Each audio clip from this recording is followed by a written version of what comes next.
Our next panelist is Gianni Motta. Gianni Motta is Head of Innovation and Scientific Support at Uruguay's National Meat Institute, where he leads efforts to align science, innovation, and sustainability in livestock. He plays a key role in advancing Uruguay's methane reduction goals and has represented the country internationally, including at COP events. Gianni's work supports robust greenhouse gas measurement and climate-smart beef systems. So, Gianni?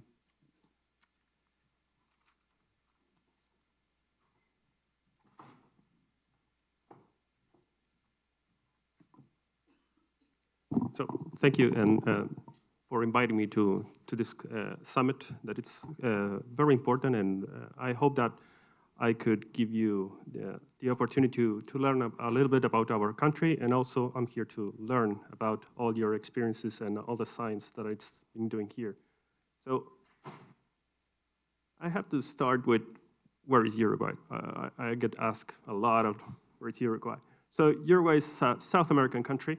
It seems that we are a very teeny tiny country in South America, but in reality, we are surrounded by giant countries. We're a middle-sized country, and I always try to put Texas over there. And why Texas? Because Texas has the largest herd of beef cattle in the US. And Uruguay is 4 times smaller than Texas, but we hold the same amount of livestock. So that's to give some perspective of what is Uruguay. But also we have a land endowment that is huge. We have 4 hectares per person. That's 6 times bigger than the average of the world. And we have the double of a rainfall rate of the average of the world. So we have a huge amount of natural resources that are being used by animals. Why? Because most of our country, it's marginal land. And marginal land can be used only by livestock. So we have, what that means that we have more cows than people. So in reality, and I will take a phrase from one friend, it's a livestock country with a few people in there. But we have an energetic matrix of 98% renewable, non-nuclear. Why? And we also export energy to Brazil and Argentina. So we are seeing where our GHG footprint is going, right?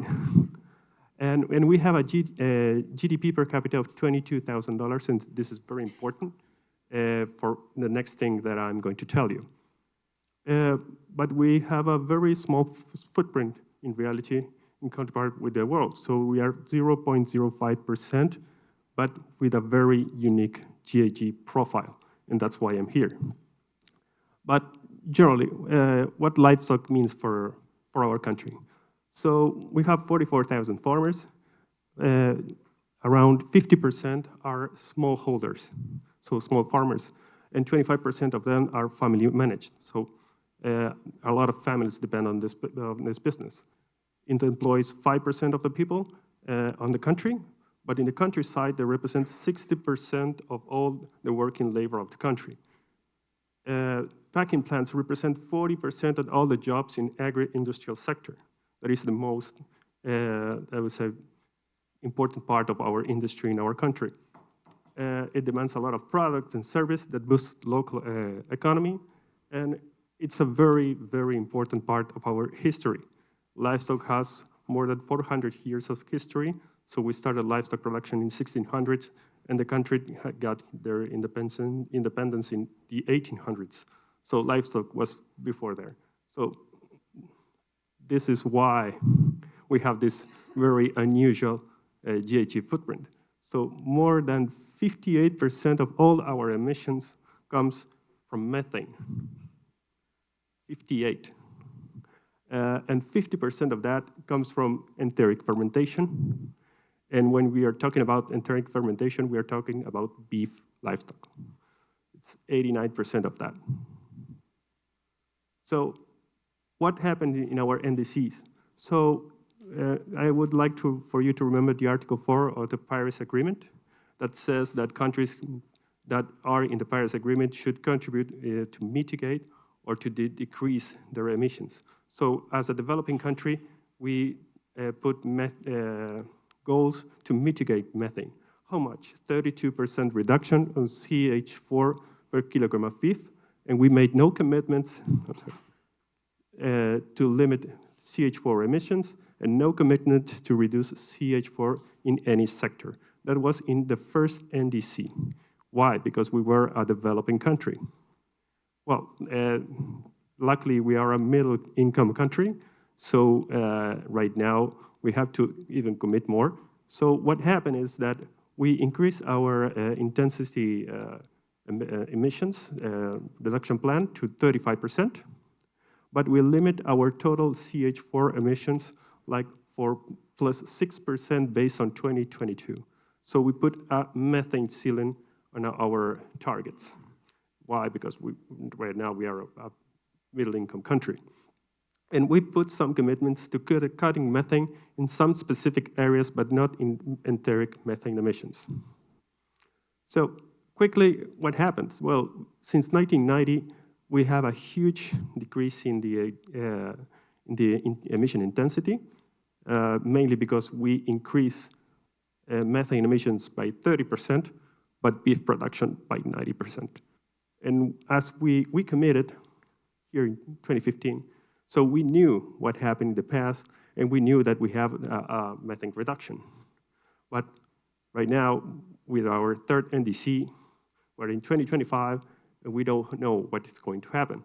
So we have to put up on technologies, and we have to put up on new ways to continue to reduce our emission intensities and keep up with that ceiling that we put.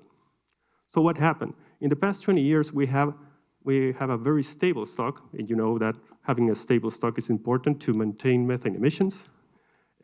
But we increased productivity from 400,000 to over 600,000 tons of beef.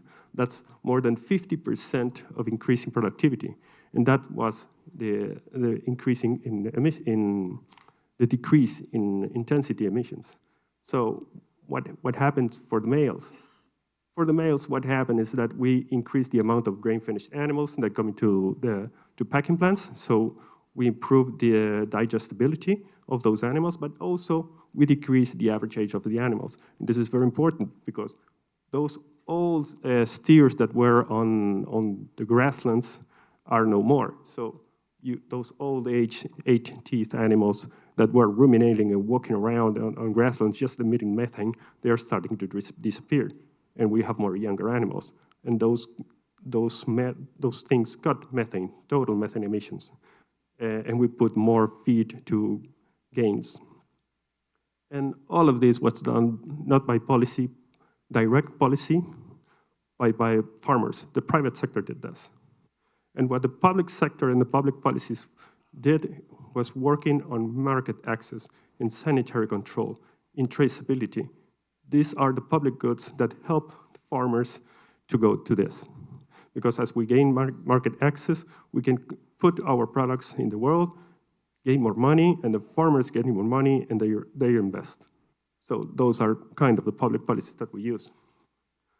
For females, we have some difficulties because getting those cows pregnant in native grasslands, it's difficult, but we have good tendencies to improve the pregnancy rate, but we have challenges on young heifers. So we have more than 40% of those heifers that are not getting pregnant, and they are still ruminating over there. So we have to put some policies over there to help small farmers to improve their pregnancy rates. But to improve, we must measure, and this is another public policy.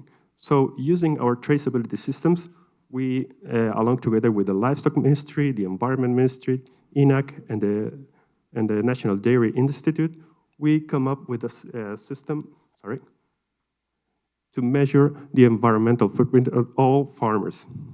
Using our individual traceability systems, we know where those farms are, we know how much they emit, and we know what is their productivity, because we also have traceability systems inside the industry, so we know the weights of the animals. So we know that we have productivity gaps of 25% within these small regions. So now we can go and apply public policies to help those farmers to increase their productivity and lower their environmental footprint. So these are kind of the things that we are doing. We developed an environmental tool that is free and is for all farmers to use. Right now, it's in use, and we are using it basically in terms of biodiversity to gain access to Europe for the EUDR. So this is not just GHG, it's a lot more complex, but it's already in use. Support farmers, small farmers, in extension programs doing the cow-calf systems. This is a program that already started. And research and development that I'm not trying to talk about this because later on you're going to have another talk of methane genetics in Uruguay. So, thank you.